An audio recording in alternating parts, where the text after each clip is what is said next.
குத்துனாக்கா குத்துனவன் நண்பனாக இருந்தால் செத்தா கூட சொல்லக்கூடாதுன்ற மாதிரி திமுக என்ன செஞ்சாலும் நான் எல்லாத்துக்கும் அமைதியாக போவேன்னு சொல்லக்கூடிய அண்ணன் திருமாவளவனே முதல் முறையாக இப்போ பஸ்ட் அவுட் ஆயிருக்கார். அதாவது பாதிக்கப்பட்ட விளிம்பு நிலை மக்கள் மீதே நீங்கள் வந்து அவதூறை கட்டவிழ்த்து விடுவதா? ஏன்னா அந்த சம்பவம் நடந்த பொழுது அந்த பேசின அந்த மாணவ பிள்ளைகள் அங்கே இருக்கக்கூடிய மக்கள் பேசின காணொலி இப்போ வைரலாகிட்டு இருக்கு. அவர்களை வந்து மிரட்டி ஒத்துக்க சொன்னாங்க அப்படின்ட்டு. வேங்கவயல் விவகாரத்தை வந்து பார்த்தீங்கன்னா தவறான தகவல்களை யாருமே பரப்ப வேண்டாம் அது இந்த விவகாரம் குறித்து. அதே சமயம் இது தனிப்பட்ட 3 நபர்கள் வந்து செஞ்ச ஒரு தவறு தான் அப்படிங்கிற வந்து தமிழ்நாடு அரசு வேண்டுகோள் கொடுத்துருக்கு, விளக்கம் கொடுத்துருக்கு. இதை நம்ம எப்படி புரிஞ்சுக்கணும்? விஜய் அவர்கள் இப்படி ஒவ்வொரு மாவட்ட செயலாளர் தனிப்பட்ட முறையில் உட்கார்ந்து சந்திக்கிறார், பேசுகிறார் அப்படின்ற செய்தியை தான் பெருசாக போட்டிருக்கணும். ஆனால் இது பெருசாக போடாட்டியும் பிரச்சனை கிடையாது. புஷியானந்த் அவர்களை வெளியே அனுப்பிவிட்டு விஜய் அவர்கள் சந்திக்கிறார், புஷியானந்தை வெளியே நிற்க வைத்து விட்டார். இப்படி தான் வந்து எல்லா ஊடகத்திலும் செய்தி போடப்பட்டது. சீமான் அவர்கள் பேசின எந்த காணொலியும் எந்த பீப்பும் போடாமல் ஒரிஜினலுடைய ஃபுட்டேஜ் வெளியிட தயாரா? ஏன்னா இன்னொரு சேனலில் போட்டதாக இன்றைக்கி வந்து செய்திகள் வந்து கொண்டிருக்கிறது. அவங்க கிடக்கிற பிக்காலி பையன் சொல்லி தான் போனதாக அவர் பேசின காணொலி வருது. ஏன்னா விசாரணை இன்றைக்கி வந்து அண்ணா யூனிவர்சிட்டி விவகாரத்தில் எப்படி போயிட்டு இருக்குன்னு சொல்கிறாங்கனாக்கா, அண்ணா யூனிவர்சிட்டி ஞானசேகரனோட மொபைல் ஃபோனில் 20 பேர் பாதிக்கப்பட்டிருக்காங்கன்னு சொல்கிறாங்க. அந்த பெண்களுடைய காணொலி இருக்குன்னு அந்த பெண்களிடம் அவள்கிட்ட கேட்கக்கூடிய விஷயம் என்னவாக இருக்குன்னா, உங்களை யாருக்கோ போய் இணங்க சொல்லியிருக்காங்கல்ல, நீங்கள் தான் டைரக்ட் ஐ விட்னஸ், உங்களை தான் யாருக்கோ அனுப்பிச்சிருப்பாங்க இணங்க சொல்லி, நீங்கள் தான் போயிருக்கீங்க. அந்த யார் அந்த சார்ன்றது தான் இப்போ கேட்டுட்டு இருக்காங்களா? அது எம்எல்ஏவாக இருக்கலாம், எந்த கட்சியாக இருக்கலாம். சொல்லுங்கள். சென்ட்ரல் கவர்மெண்ட் நீங்கள் டார்கெட் பண்ணிட்டு இந்த இடத்த கொடுக்க மாட்டேன் சார், மக்கள் போராட்டாங்க சார், 3 வருஷமாக போராடிட்டு இருக்கிறாங்க மக்களுக்கு, நாங்கள் மாற்று இடம் கொடுக்குறோம்னு சொல்கிறீங்களா? மாற்று ஏரியும் மாற்று விவசாய நிலத்தையும் கொடுத்துட முடியுமா?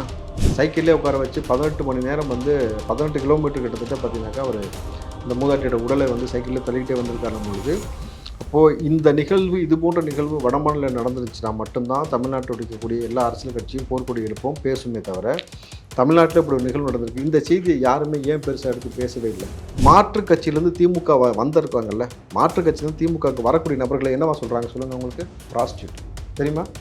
கட்சியுடைய மிக முக்கிய மூத்த நிர்வாகி துரைமுருகன் சொல்கிறத கேளுங்க. எப்பவுமே அவன் ஒருத்தர் நீங்கள் வாங்கினீங்கன்னா அவன் சரியாக இருக்க மாட்டாங்க, போயிட்டே இருப்பான். ப்ராஸ்டியூட் தானே அது.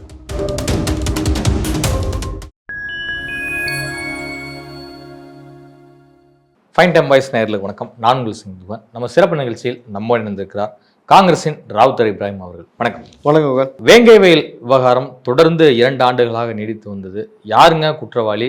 எப்படிங்க இவ்வளோ பெரிய ஒரு இஷ்யூ நடந்திருக்கு? இத்தனாயிரம் மக்கள் வந்து அந்த தண்ணீரை வந்து குடிச்சிருக்காங்க, இவர்களுக்கு ஒரு நீதி கிடைக்காதா அப்படின்னு பல கேள்விகள் எழுந்த வண்ணம் இருந்துச்சு 2 வருடங்களாகவே. தற்போது சிபிசிஐடி போலீஸார் வந்து சார்ஜ் ஷீட்டை வந்து நீதிமன்றத்தில் தாக்கல் பண்ணியிருக்காங்க. ஒரு 3 பேர் வந்து குற்றவாளி அப்படின்னு சொல்லி அறிவிச்சிருக்காங்க. நீங்கள் இந்த விவகாரத்தை எப்படி அணுகிறீங்க? ஒரு நாளுக்கு முன்பு வரைக்கும் சிபிசிஐடி சொன்ன விவகாரம் எங்களுக்கு கால அவகாசம் வேண்டும், குற்றப்பத்திரிகை தாக்கல் செய்வதற்கு கால அவகாசம் வேண்டும். ஆனால் இந்த இடத்துல பார்த்தீங்கன்னா அடுத்த நாளே வந்து 3 பேர்கள் வந்து குற்றவாளிகள் என்று சொல்வதை முதல்ல கூட இருக்கிற திருமாவளவனே முதல்ல ஒத்துக்கலை. குத்துனாக்கா குத்துனவன் நண்பனாக இருந்தால் செத்தா கூட சொல்லக்கூடாதுன்ற மாதிரி திமுக என்ன செஞ்சாலும் நான் எல்லாத்துக்கும் அமைதியாக போவேன்னு சொல்லக்கூடிய அண்ணன் திருமாவளவனே முதல் முறையாக இப்போ பஸ்ட் அவுட் ஆயிருக்கார். அதாவது பாதிக்கப்பட்ட விளிம்பு நிலை மக்கள் மீதே நீங்கள் வந்து அவதூறை கட்டவிழ்த்து விடுவதா? ஏன்னா அந்த சம்பவம் நடந்த பொழுது அந்த பேசின அந்த மாணவ பிள்ளைகள் அங்கே இருக்கக்கூடிய மக்கள் பேசின காணொலி இப்போ வைரலாகிட்டு இருக்கு. அவர்களை வந்து மிரட்டி ஒத்துக்க சொன்னாங்க அப்படின்ட்டு.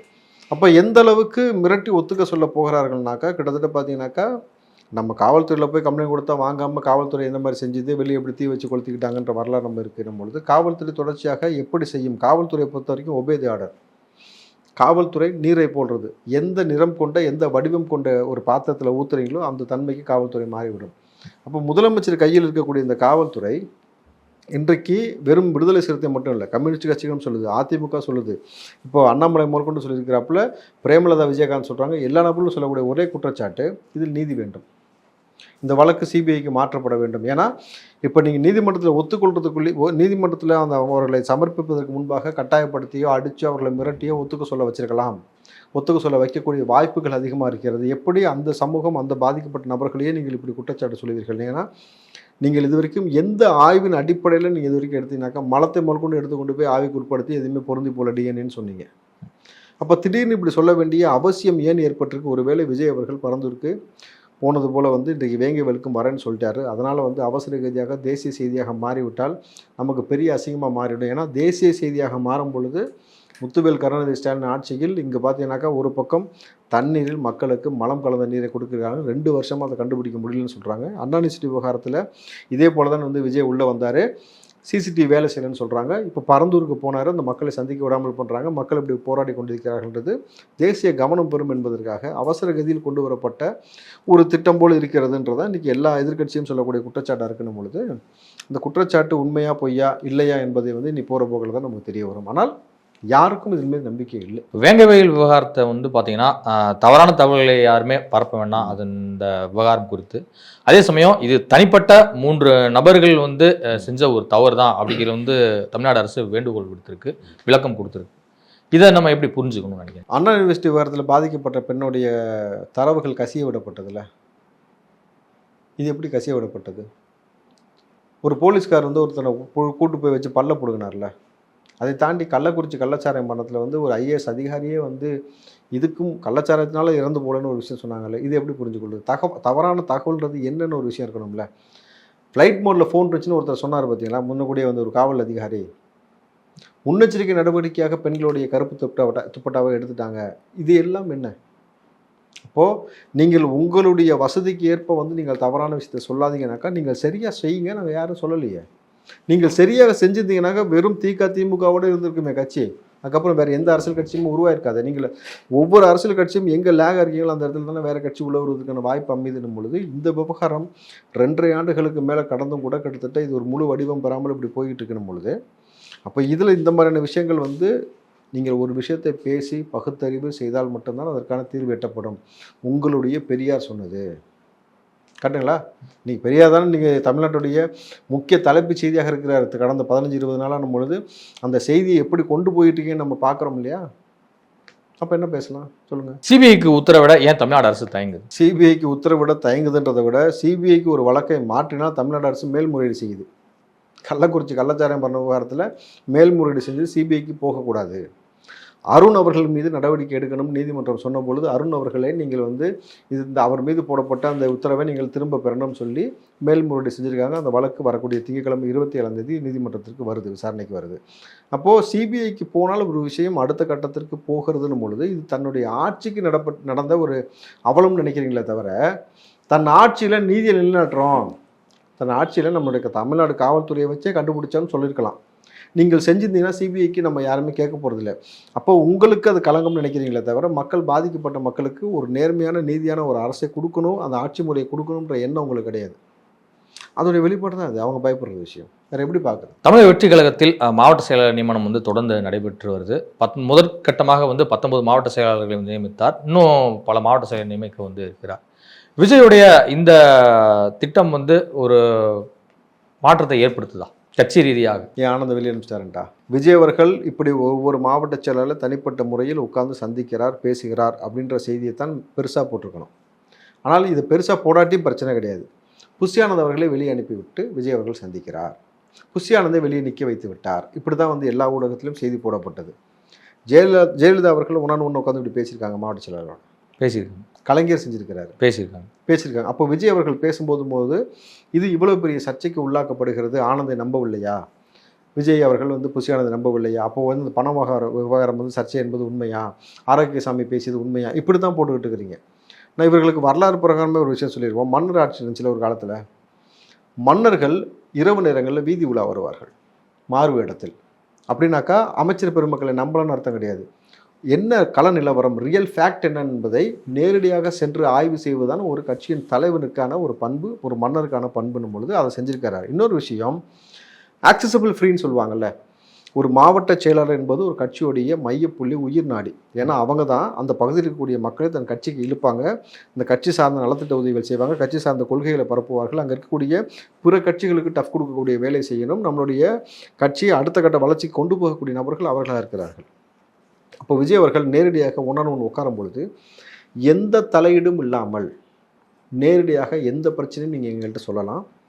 அதே போல் ஒருவேளை உங்கள்கிட்ட யாரும் பணம் கேட்டாங்களா, கேட்டிருக்கலாம், நிச்சயமாக அவர் கேட்டிருக்கலாம். ஏன்னா கட்சியை வந்து கட்டமைக்கக்கூடிய தலைவனுக்கு அந்த கடமை இருக்குது, பொறுப்பு இருக்கணும் பொழுது இது எல்லாம் செஞ்சு அந்த மாவட்ட செயலாளர்களுக்கு கடைசியாக நாணயத்தை கொடுத்து, வெளி நாணயம், அவருடைய முகம் பதிக்கப்பட்ட வெளி நாணயத்தை கொடுத்து, நாணயத்தை கொடுக்குற நாணயமாக நடந்து கொள்ளுங்கள்னு சொல்லி அனுப்பிச்சிருப்பார். நிச்சயமாக ஏன்னா அறிவாலயத்துக்கு நாணயம் வந்து விட்டதுன்னு இவங்க சொன்னாங்க, ஞாபகம் இருக்குங்களா? கலைஞருடைய புகைப்படம் போட்டது 10,000 ரூபாய்க்கு வச்சு விற்றாங்களே. அதுபோல் இல்லாமல் தன் உழைத்த பணத்திலிருந்து தன்னுடைய மாவட்ட செயலாளர்களுக்கு அந்த பதவியை கொடுக்கும் பொழுதே ஒரு வெளிநாணத்தையும் கொடுத்து ஒரு சரியான ஒரு அணுகுமுறையை கொடுத்து எப்போ வேணாலும் பேசலாம்ன்ற ஒரு நம்பிக்கையை ஏற்படுத்தி நீங்கள் கட்சிக்கு நீங்கள் தொடர்ந்து வேலை செய்யுங்கள். ஏன்னா அவர் சொன்ன வார்த்தை, உங்களை நம்பி தான் நான் கட்சி ஆரம்பிச்சிருக்கேன். நம்மளுடைய இலக்கு 2026. நம்மளுடைய இலக்கு வந்து மக்களுக்கு நல்லது செய்வது, மக்கள் பணி செய்வது என்பதால் மட்டும்தான் இருக்கணுமே தவிர அதை தாண்டி வேறு ஒரு எந்த விஷயத்துக்கும் இடம் கொடுக்கக்கூடாதுன்றதை திட்டவட்டமாக சில விஷயத்தை பேசி அனுப்பிச்சிருக்காரு பொழுது இது கட்சிக்கு ஒரு நல்ல ஒரு வளர்ச்சி ஏற்படுத்தி கொடுக்கும். இப்போ மாவட்ட செயலாளர் நியமனத்துக்கு பிறகு இப்போ ஒன்றிய நகர பேரூர் கழக பொதுச் செயலாளர் நியமனம் வந்து இருக்குமா? அடுத்த மூவ் அதுதான் இல்லை, அது எல்லாமே அடுத்தடுத்து அதுதான் ப்ரொசீஜர். நீங்கள் ஆப்வியஸ்லி மாவட்ட செயலாளர் போட்டாச்சுன்னா அடுத்தடுத்து போடணும். இது ஒரு பக்கம் போகுது. இது கூடவே வரக்கூடிய பிப்ரவரி 2 வந்துச்சுனாக்கா 1ஆம் ஆண்டு நிறைவு, 2வது ஆண்டுக்கான தொடக்க விழா, அதற்கான அடுத்த கட்ட பணிகள். இதை தொடர்ந்து இந்த விஷயத்தை முடித்துவிட்டு இதுக்கப்புறம் பார்த்தீங்கன்னாக்கா நம்மளுடைய நடைபயணம் போவதற்கான ஒரு விஷயம் செய்யக்கூடியது வந்து லேட்ரான் ஒரு 3 months to 4 months ஆகும்னு சொல்கிறாங்க. அதற்கு பிறகு ஒரு மாவட்டமாக ஒரு மாநாடு மாதிரி ஒரு போடுவதற்கான ஏற்பாடு. அந்த மாநாட்டில் நம்ம எதை மீண்டும் ஒரு மாநாடு, நிச்சயமாக மீண்டும் ஒரு மாநாடு. அது கிட்டத்தட்ட பார்த்தீங்கன்னாக்கா ஏப்ரல் மேலே கண்டிப்பாக ஏப்ரலில் தான் போடுற மாதிரி சொல்லிட்டு இருக்கிறாங்க. இப்போ வரைக்கும் அந்த தகவல் வந்து ஏப்ரலில் லீவில் போடுற மாதிரி. ஸோ அந்த மாநாட்டில் எதை மையமாக பேச வேண்டியது இருக்குது? இன்றைக்கு அந்த பெண்களுக்கு ஏற்படக்கூடிய பாலியல் விதிக்கும் மிக முக்கியமாக அந்த போதை கலாச்சாரத்தை குறித்தும் பேச வேண்டிய ஒரு அவசியமும் கட்டாயமும் இருக்கணும் பொழுது, விவசாயிகளுக்கு நான் அரணாக நிற்பேன்னு சொல்லும் பொழுது அந்த விவசாய பிரச்சனையை மேலோங்கி பேச வேண்டிய ஒரு கட்டாயத்தில் இருக்கிறாங்க பொழுது அதையும் பேசுவார்னு தான் எதிர்பார்க்கப்படுகிறது. சமீபத்தில் செய்தியாளர்களை சந்தித்த சீமான் அவர்கள் ஒரு பெண் பத்திரிகையாளரிடம் வந்து ஒரு கடுமையான சொற்கள் கொண்டு பேசியிருக்கிறார். இது பெரும் வாத பொருளாக மாறி இருக்குது. ஒரு அரசியல் கட்சி தலைவர் வந்து ஒரு மாண்போடு செயல்பட வேண்டியது ரொம்பவே அவசியம் அப்படின்னு சொல்லி சென்னை பத்திரிகையாளர் மன்றம், கோவை பத்திரிகையாளர் மன்றம் எல்லாமே வந்து கண்டிச்சிருக்காங்க. சீமான் அவர்கள் ஏன் இது மாதிரி பொதுவெளியில கொஞ்சம் தடுமாறிடுறாரு? சீமான் அவர்கள் பேசின எந்த காணொலியும் எந்த பீப்பும் போடாமல் ஒரிஜினலோடைய ஃபுட்டேஜ் வெளியிட தயாரா? ஏன்னா இன்னொரு சேனலில் போட்டதாக இன்றைக்கி வந்து செய்திகள் வந்து கொண்டு இருக்கிறது. அவங்க கிடக்கிறான் பிக்காலி பையன்னு சொல்லிட்டு தான் போனதாக அவர் பேசின காணொலி வருது. அப்போது இந்த இடத்துல பீப் போடப்பட்டு அவன் கிடக்கிறான் வேற மகன் அப்படின்ற மாதிரி சொல்கிற மாதிரி ஒரு வார்த்தையை போட்டு இன்றைக்கி வந்து நீங்கள் இந்த விஷயத்தை மடைமாற்றிங்கனாக்கா தொடர்ச்சியாக 20 நாட்களுக்கு மேலே பெரியாரை பற்றின ஒரு பிரச்சனை இங்கே போய் கொண்டே இருக்கிறது. நல்லா புரிஞ்சுக்கோங்க. ஒரு மனிதன் வந்து நல்லதும் பேசுவான், கெட்டதும் பேசியிருப்பான். அவன் தான் மனுஷன். கெட்டதே பேசாமல் நல்லதை மட்டும் பேசுவதற்கு இவர்கள் தேவதூதர்கள் அல்ல. பெரியார் ரெண்டையுமே பேசியிருப்பார்.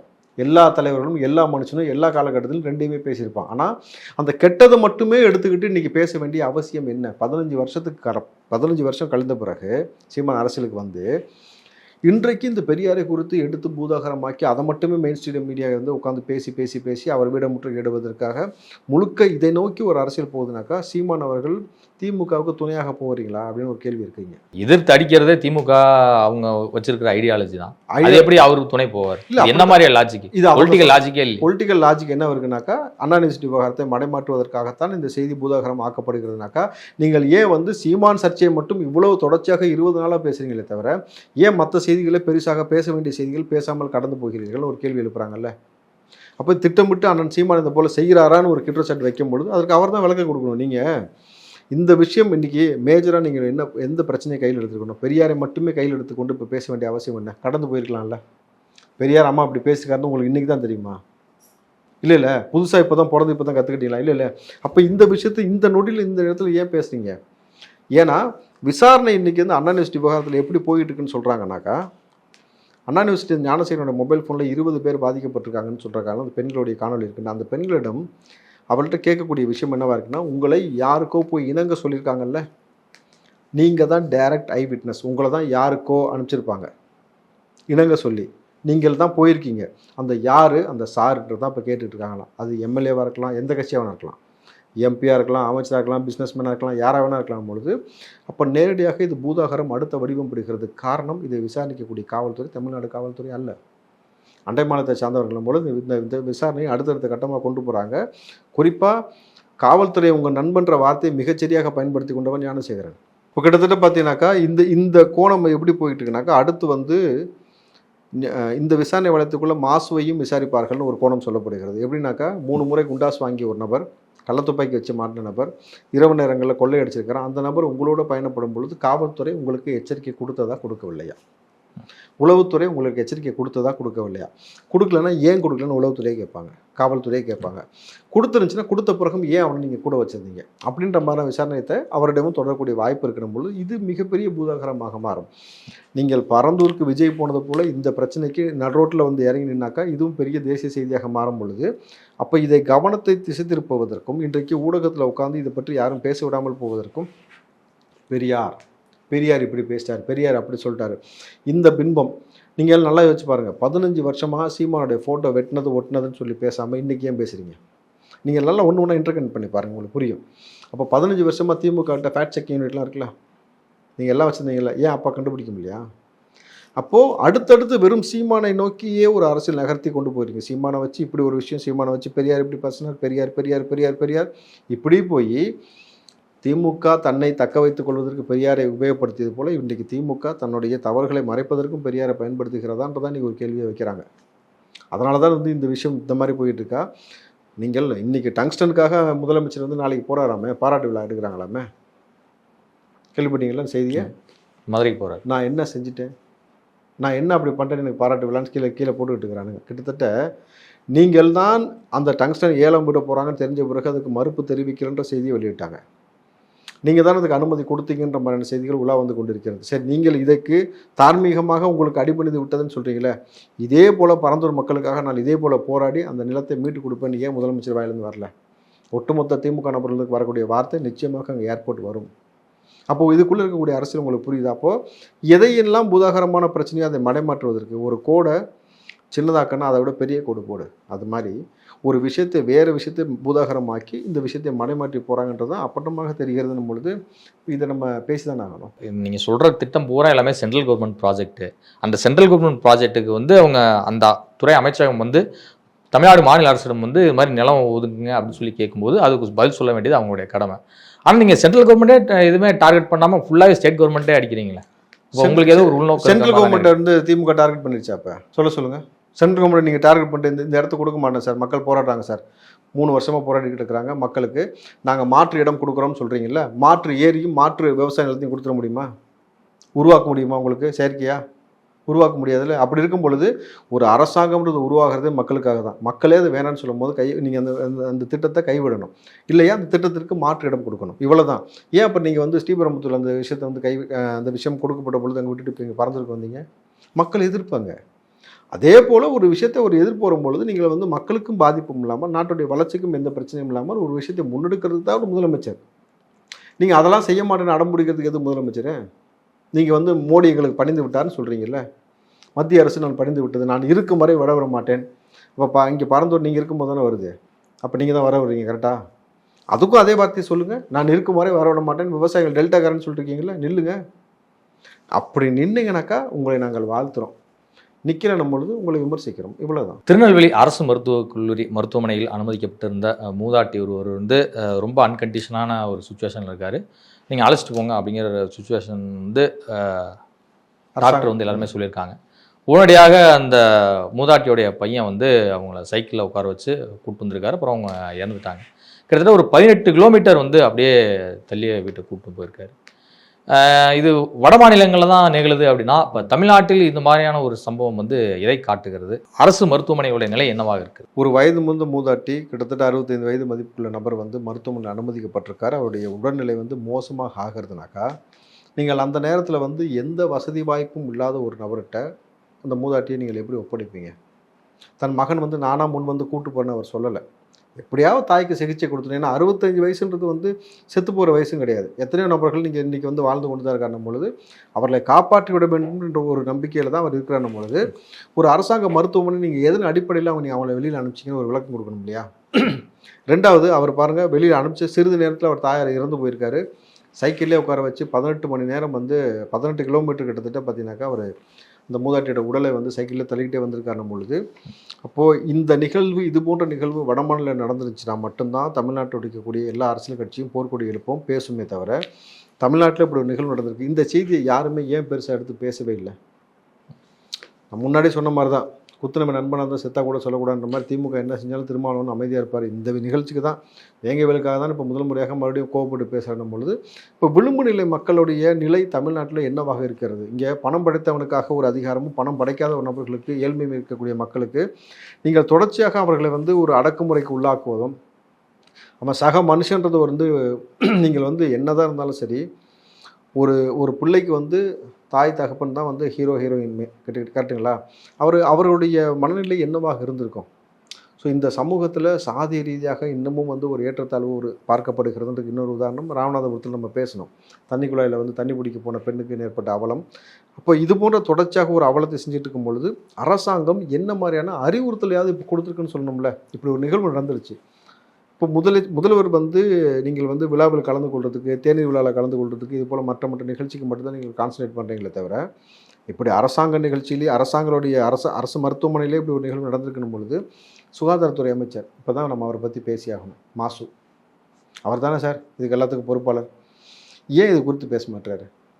ஞானசேகரை குறித்துன்னு பேச மாட்டீங்க. இப்படி ஒரு ஹாஸ்பிட்டலில் ஒரு அவலம் நினச்சுன்னா அதை பற்றியும் பேச மாட்டீங்க. பிரியாணி சாப்பிட போகிறீங்க, இல்லை மேரத்தானுக்கு ஓடுறதுக்கு போடுறீங்க, அதை தாண்டி வேறு ஏதாவது ஒரு வேலை செஞ்சுட்டு போது கடைசியாக இறுதி அவர் என்ன செஞ்சார்? இன்பநிதி இன்ப விழான்னு மட்டும்தான் எடுக்காமல் இருக்கிறாரு. உதயநிதி இன்ப விழாலாம் எடுத்துட்டாரு. கரெக்டுங்களா? இதைத்தான் மாசு செய்து கொண்டு இருக்கும் பொழுது அப்போது திரும்ப அதான் மக்கள் நலன் சார்ந்த சில விஷயத்தை யோசிக்கணும். மக்களுக்கு வந்து இப்படி பிரச்சனைக்குன்னு அரசாங்கம் கவனத்தில் கொண்டு வரும்பொழுது அரசாங்கம் ஒரு நடவடிக்கை எடுக்கணும். நீங்கள் மாணவ பிள்ளைகள் பாதிக்கப்பட்டோன்னு உதயநிதி வந்து பேசுனீங்கல்ல, பேசினாரா பேசலையா?